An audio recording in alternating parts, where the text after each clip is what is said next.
초록어린이재단에 매달 100만 원을 후원하게 되었습니다. 이 모든 게 구독자, 시청자 여러분 덕분입니다. 구독과 좋아요 감사합니다.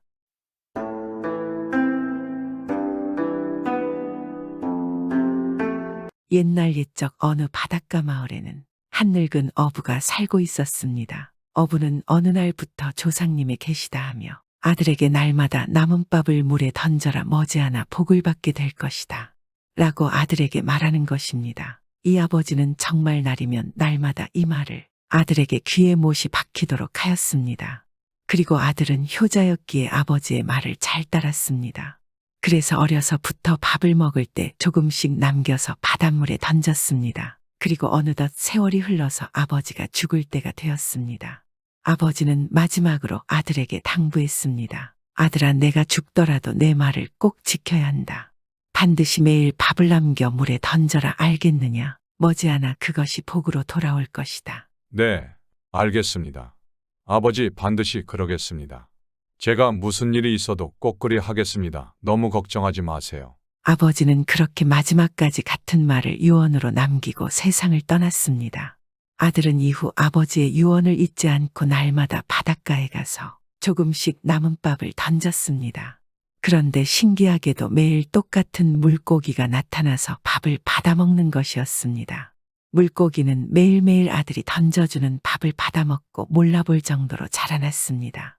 그러더니 나중에는 그곳에 사는 다른 물고기들을 잡아먹으며 위협하기 시작했습니다. 그래서 작은 물고기들은 더 이상 못 살겠다고 생각을 하고는 다 함께 물고기 왕 용왕님에게 몰려가서 호소를 했습니다. 대왕이시여, 저희 바닷물에 굉장히 큰 물고기가 한 마리 살고 있습니다. 그놈은 날마다 저희 동료들을 잡아먹고 있는데 저희들은 아무 힘도 쓰지 못하고 있습니다. 부디 괴물 물고기를 처리해 주세요. 부탁입니다. 도무지 살 수가 없습니다. 이 말을 들은 용왕님은 경노하였습니다. 뭐라고 악하게 정말이냐 알겠다. 내가 바로 손을 쓰도록 하겠다. 내 이놈을 가만히 두지 않겠다. 용왕님은 즉시 부하를 보내서 악명 높은 물고기를 잡아오라고 시켰습니다. 그리하여 물고기 나라에서 가장 강하다는 군사들이 출동하였습니다. 그러나 악명 높은 물고기는 자신을 잡으러 온 군사 물고기들까지 잡아먹고 말았습니다. 그 소식을 들은 용왕님은 몹시 화가 났습니다. 이런 감히 내가 보낸 용궁이 군사들까지 잡아먹었단 말이냐, 안 되겠구나. 다른 군사들을 더 많이 보내라. 화가 난 용왕님은 또 다른 군사들을 보냈으나 역시 큰 물고기에 밥이 되고 말았습니다. 안 되겠다고 싶어진 용왕님은 자신이 직접 큰 물고기를 찾아갔습니다. 그리고 큰 물고기에게 호통을 치는 것입니다. 내가 바로 물고기들을 잡아먹는다는 녀석이로구나. 거참 바닷가에 수많은 물고기들이 살고 있지만 너처럼 큰 놈은 처음 보는구나. 용왕님이시오, 그럴 겁니다. 이 바닷가 근처에 살고 있는 어떤 남자가 매일 저에게 먹이를 던져줘서 먹이를 받아먹다가 이렇게 크게 자라났습니다. 몸이 커지다 보니까 먹이도 많이 먹게 되어서 아침에 고기를 잔뜩 먹고 저녁에도 물고기를 또 잔뜩 먹어야 겨우 제 생명을 유지하게 되었습니다. 저로서도 살기 위해서 어쩔 수가 없었습니다. 그렇다고 너의 동족들을 잡아먹어서야 쓰겠느냐. 죄는 내가 그렇게 자라도록 밥을 던져준 사람에게 있는 것 같도다. 내일 너는 너에게 먹이를 던져준 자를 끌고 오도록 해라. 용왕님, 알겠습니다. 제가 꼭 그 사람을 데리고 오겠습니다. 용왕님의 명령을 받은 커다란 물고기는 아들이 항상 먹이를 던져주는 곳으로 가서 이 아들이 물에 떨어지도록 함정을 파두었습니다. 다음날 아들은 평소에 하던 대로 남은 밥을 던져주려고 제 방으로 갔다가 갑자기 뜻밖의 함정에 빠져버렸습니다. 그리고 함정은 바닷가로 연결되어 아들은 그대로 바닷가에 빠져버렸습니다. 물속에서 입을 크게 벌리고 기다리고 있던 큰 물고기는 그 아들을 꿀꺽 삼키고 물속을 헤엄쳐서 용왕님에게로 갔습니다. 용왕님은 기다리고 있다가 큰 물고기가 오자 명을 했습니다. 왔느냐? 어서 너에게 밥을 매일 준 사람을 내게 보여라. 어떤 놈이기에 이리도 용궁을 어지럽히는 것인가? 내 이놈에게 죄를 물을 것이다. 큰 물고기가 용왕의 말에 따라 아들을 입 밖으로 토해냈습니다. 그러자 용왕은 정신이 하나도 없는 아들에게 물었습니다.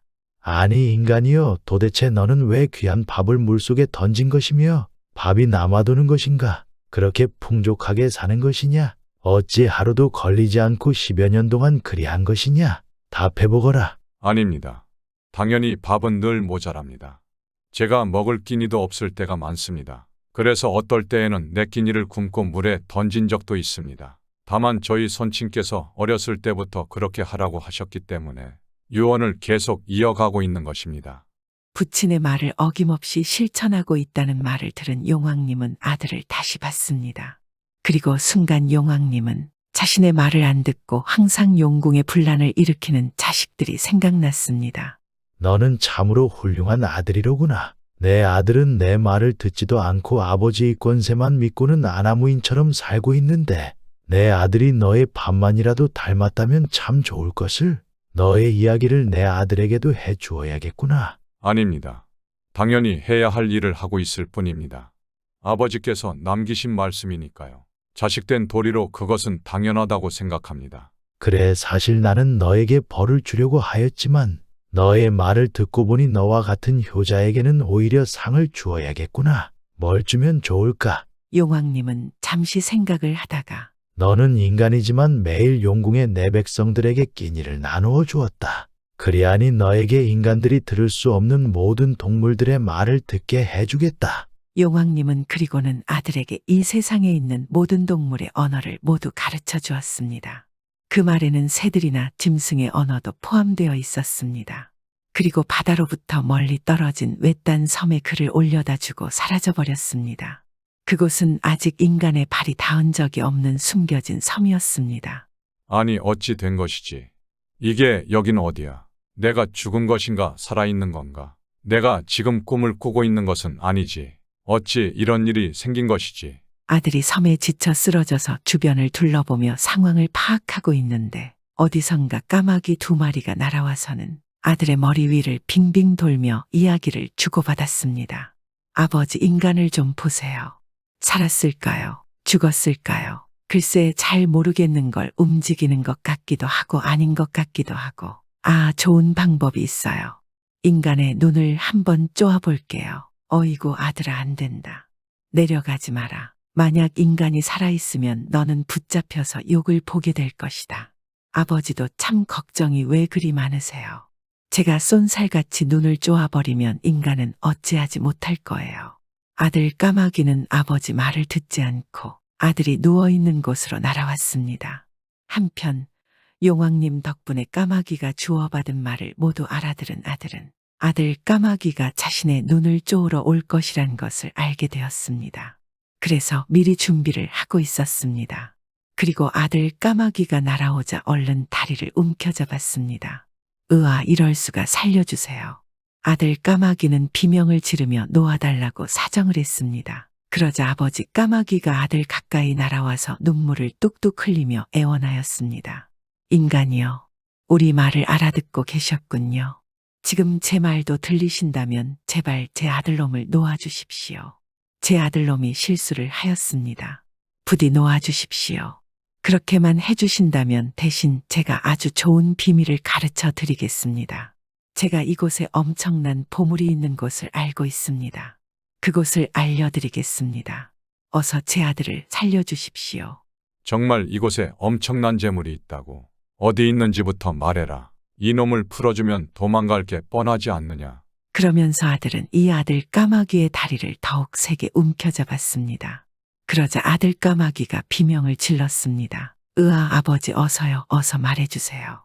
저희대로 있다가 죽을 것 같아요. 아들의 비명을 들은 아버지 까마귀는 다급히 외쳤습니다.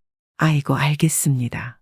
당장 일어나셔서 지금 누워 계신 곳을 파보십시오. 그러면 아주 많은 보물들이 나올 것입니다. 아들은 한 손으로는 아들 까마귀의 다리를 붙잡고 남은 한 손으로 자신이 누워있던 곳의 땅을 열심히 파보았습니다. 그러자 까마귀의 말대로 정말 많은 보물들이 눈부신 자태를 드러내었습니다. 아들은 아들 까마귀를 놓아주고 까마귀 부자는 황급히 하늘로 높이 날아서 달아나 버렸습니다. 이럴 수가. 아버지의 말씀대로 남은 밥을 매일 조금씩 던졌을 뿐인데 그것이 이렇게 큰 복이 되어 돌아오다니. 아버지의 말이 모두 옳았구나. 아들은 수많은 보물들을 챙겼습니다. 하지만 섬을 어찌 빠져나갈지가 문제였습니다. 아들이 바닷가 근처에서 먼 육지를 바라보며 어찌해야 할지 전전긍긍하고 있는데 그때였습니다. 갑자기 커다란 파도가 한 번 치더니 아들 앞에 그동안 아들이 계속 남은 밥을 주었던 커다란 물고기가 나타났습니다. 용왕님의 명령으로 당신을 육지에까지 다시 데려다 드리겠습니다. 제 등에 올라타시지요. 아니, 그게 정말이냐 고맙구나. 내 여기서 생을 마감할 줄 알았는데 너가 내게 은혜를 베푸는구나. 아들은 그렇게 커다란 물고기의 등에 타서 다시 육지로 그리고 자신의 집으로 돌아갈 수 있었습니다. 물론 많은 보물과 함께 말입니다. 그렇게 아버지의 말을 잊지 않고 늘 꾸준히 실천했던 아들은 결국 덕에 큰 복을 받아 보물을 찾고 부자가 되었으며 그 이후에도 매일 바닷가에 가서 물고기에게 밥을 주며 살았습니다. 그리고 세월이 흘러 저 세상에 갈 때에는 자신의 아들에게 매일 남은 밥을 물고기에게 주라고 유언을 했습니다.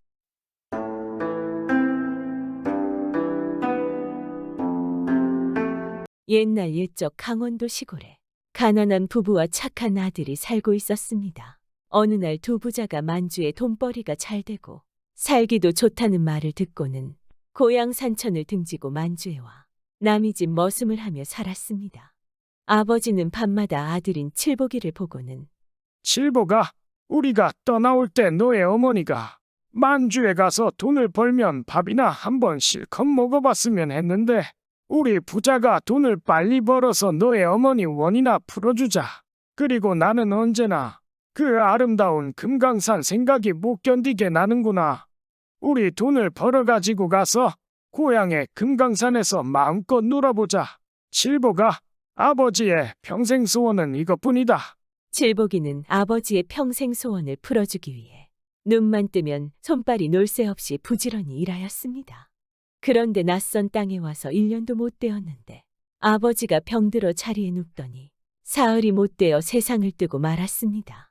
나이 20도 되기 전에 아버지를 믿고 낯설은 고장에 왔다가 아버지가 세상을 뜨니 갑자기 호된 몽둥이에 얻어맞는 사람처럼 제정신이 아니었습니다. 울자니 기가 막혀 울음도 안 나왔습니다. 칠복이는 그만 쓰러져 넋을 잃고 말았습니다. 하나밖에 없는 상주가 이러고 누워있으니 주인집 마님이 칠복이를 흔들어 깨웠습니다. 칠보가, 일어나 정신 차리게. 상주가 이러고 있으면 어떻게 하나? 내 술 한 독과 명태 한 두릅을 마련했으니 어서 친구들을 데려다 아버지 장례를 치르게. 민족은 달라도 낯선 고장에 와 태산처럼 믿고 사는 집이라 마님이 말하니 혼미 중에 있던 칠복이가 눈물을 머금고 일어나 친구들 4~5명을 데려왔습니다.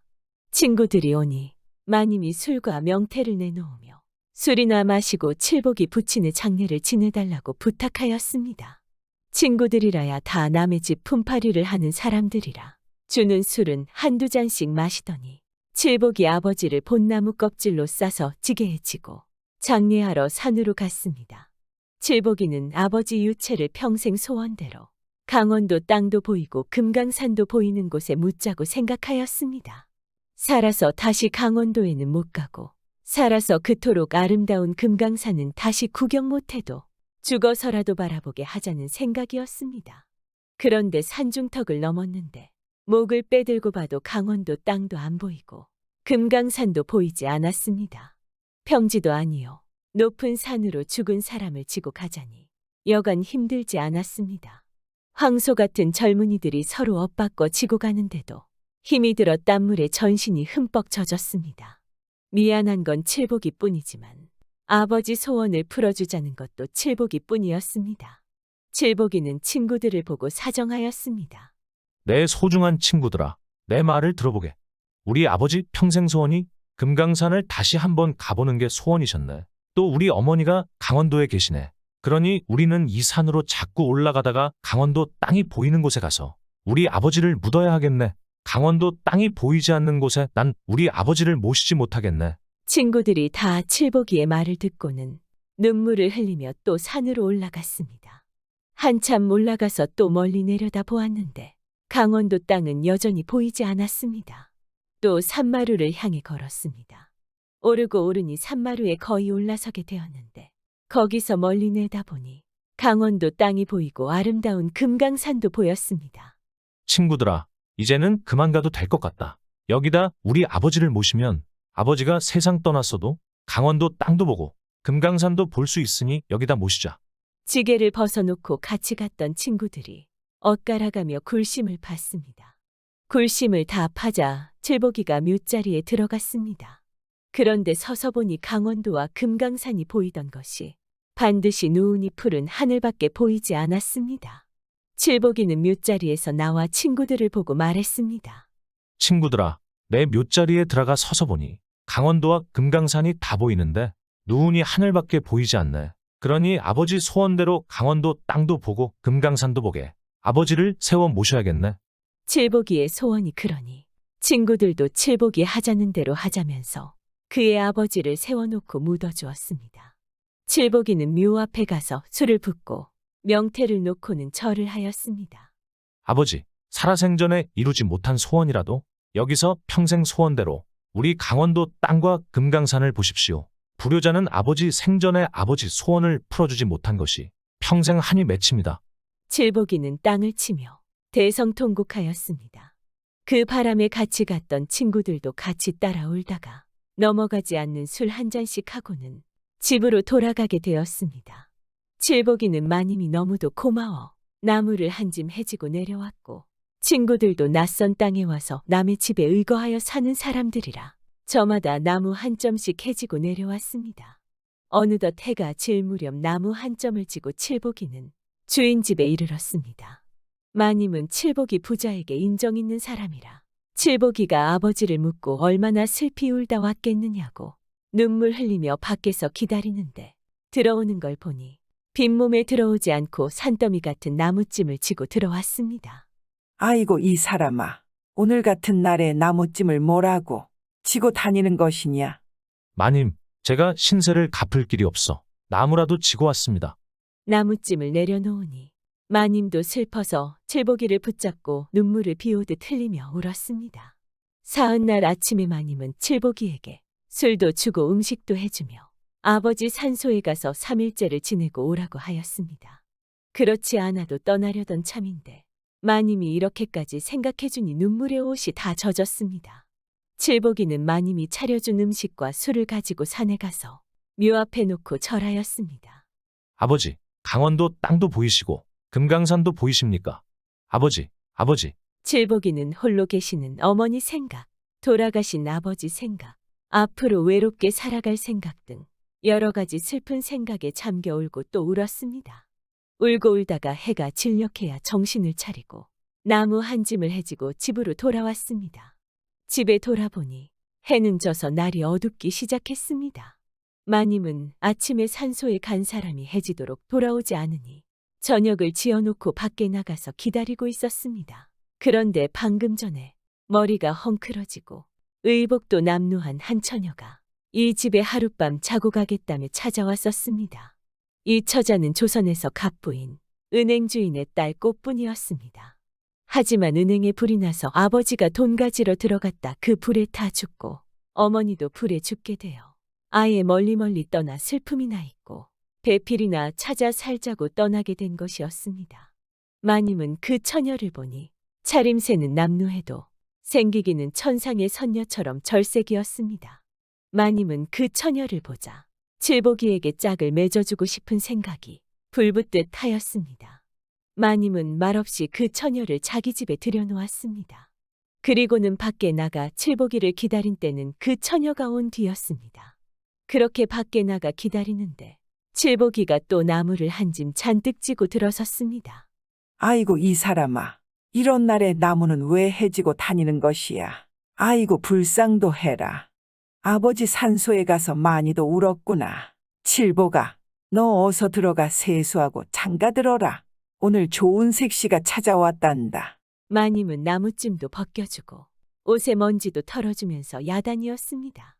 집에 들어가니 마님이 세숫물까지 다 떠놓았습니다. 세수를 하니 바로 깨끗한 옷을 내놓으며 빨리 갈아입고 방에 들어가 선을 보라고 하였습니다.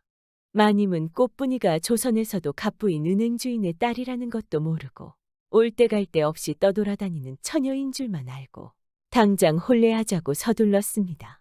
칠복이는 마님의 보살핌을 많이 받은 사람이라 아무것도 모르고 시키는 대로 방에 들어갔습니다.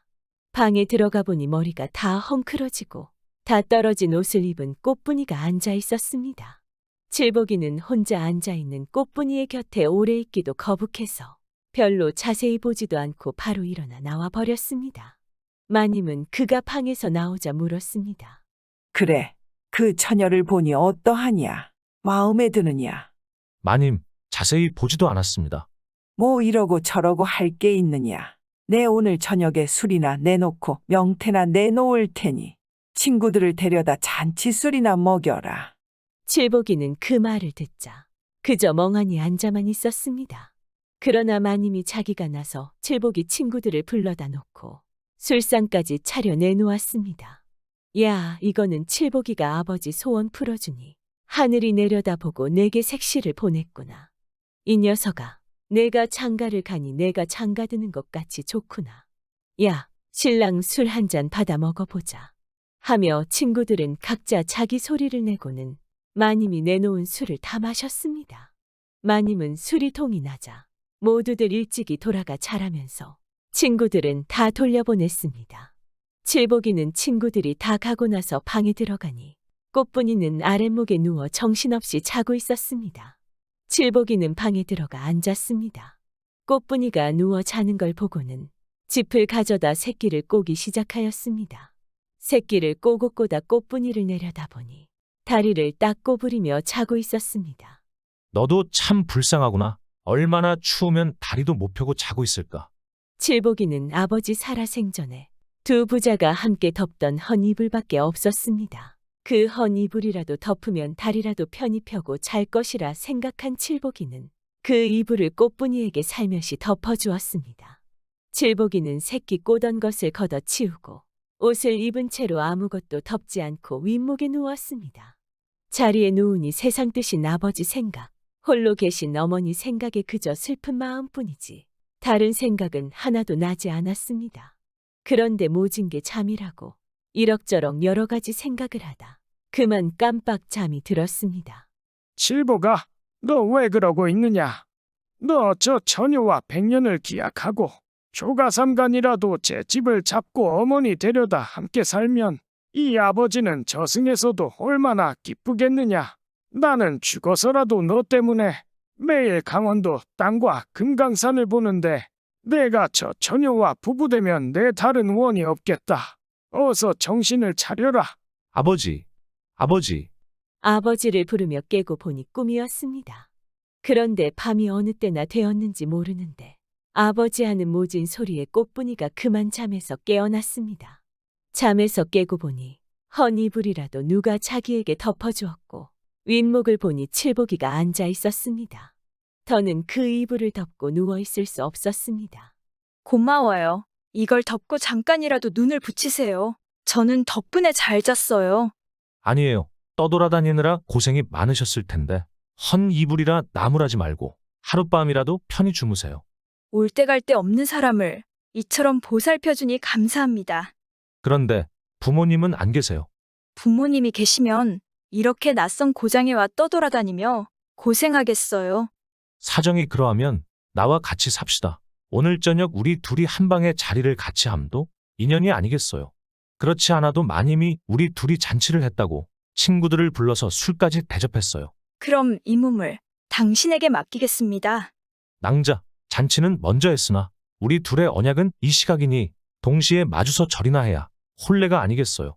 신랑 신부가 동시에 마주서서 절을 하니 말과 같이 부부가 되었는데 세상에 이런 잔치가 다시 없었습니다. 마음이 비단 같은 마님은 칠복이가 혼례를 하자 사랑방을 내주고 그들에게 딴 살림을 시켰습니다. 그러니 이 부부는 마님을 하늘같이 받들었습니다. 딴 살림까지 차려놓고 칠복이가 일하러 나가려는데 꽃분이가 막았습니다. 서방님, 오늘부터는 품을 팔지 말고 내 시키는 대로만 하세요. 내 혼자 몸도 품 팔지 않으면 살아가기 어려운데 이쁜 아내까지 얻어놓고 일을 안 하면 어떻게 살아갈 수 있겠어요. 나한테 살방도가 있으니 오늘은 술집에 가서 손님들 하는 말이나 잘 듣고 오세요. 그리고는 아내가 돈 10원을 주었습니다. 강원도 시골에 살다가 살 길이 없어 만주 땅에 와 사는 신세인데 돈 10원을 손에 쥐니 평생 처음이었습니다. 그날 칠복이는 술집에 가서 기껏 돈을 쓰고 온다는 것이 술 한 대에 돈 30전을 쓰고 아내가 시키는 대로 손님들의 주고받는 이야기를 듣고 왔습니다. 서방님 잘 다녀오셨어요. 돈은 다 쓰셨어요. 돈 30전 주고 술 한 대 사 먹고 왔어요. 서방님, 그러하시면 안 돼요. 내일은 돈을 가지고 가서 술집에 온 손님에게 술도 대접하고 길 가는 손님도 대접하세요. 이튿날 꽃분이는 칠복이에게 돈 10원을 또 주고 그 이튿날에도 또 돈 10원을 주었습니다. 하지만 칠복이는 술집에 사흘 다녀와도 돈 10원도 쓰지 못하였습니다. 이러니 꽃분이는 또 돈을 내주며 남편을 술집에 보냈습니다. 여보세요, 서방님. 오늘은 그 술집에 가지 말고 손님이 많은 다른 술집에 가세요. 거기 가면 점잖은 손님들이 찾아올 터이니 집 팔고 땅 팔겠다는 이야기가 있나 듣고 오세요. 칠복이는 꽃분이가 시켜주는 대로 큰 술집에 찾아갔습니다. 술집에 들어가 앉아서 술을 먹느라니 정말 점잖은 손님들이 와서 술을 마시며 집 팔고 사는 이야기를 하였습니다. 아무 곳에 사는 부자가 이사를 가는데 집은 99간이고 땅은 360쌍이나 되는데 팔고 가자니 이 고장에는 그렇게 많은 돈을 내놓을 사람이 없어. 오늘까지 가지 못하고 있다는구만. 그야 그럴 테지. 그런 부자는 다 하늘이 내려다보는 부자인데 어느 누가 돈이 있어 그 집 땅을 산다는 말이오. 칠복이는 그날 저녁에 집에 와 낮에 술집에서 들은 이야기를 세세히 꽃분이에게 말하였습니다. 꽃분이는 좋아하면서 내일은 술집 주인을 대접하고 여차여차하라며 돈 20원을 주었습니다. 칠복이는 이튿날 술집 주인에게 돈 20원을 내놓으며 부잣집 가산을 사겠는데 소개를 해달라고 하였습니다. 그러니 두말 없이 대답하였습니다. 그 이튿날 칠복이는 꽃분이가 주는 돈 100원을 가지고 술집 주인을 앞세워 부자네 집에 찾아갔습니다. 부자는 벌써 집 문서와 땅 문서를 해놓고 값이 얼마라는 것까지 다 정해놓았습니다. 소개자까지 데리고 갔으니 흥정도 바로 되었습니다. 이리하여 칠복이는 아내가 부탁한 대로 돈 50원을 계약금으로 내놓고 그 후 주인과 함께 술을 마셨습니다. 이렇게 되어 칠복이는 꽃분이를 데리고 부잣집에 이사하게 되었습니다. 칠복이는 꿈이냐 생시냐 하는데 그제야 꽃분이가 자기의 내력을 칠복이에게 말하였습니다. 칠복이는 그 말을 듣고 아내가 어찌나 고마운지 이사간 첫날 밤에 아내에게 무릎이 벗어지도록 절을 하였습니다. 그 후 이들 부부는 강원도에 계시는 어머니도 모셔오고 마음씨 비단 같은 마님도 모셔다 하늘같이 받들어 모시고 부부 사이에 금술이 좋아 떡두꺼비 같은 아들과 옷 같은 딸도 낳으며 잘 살았습니다. 아버지에 대한 칠복이의 효심이 하늘도 감동한 것이 아닐까요?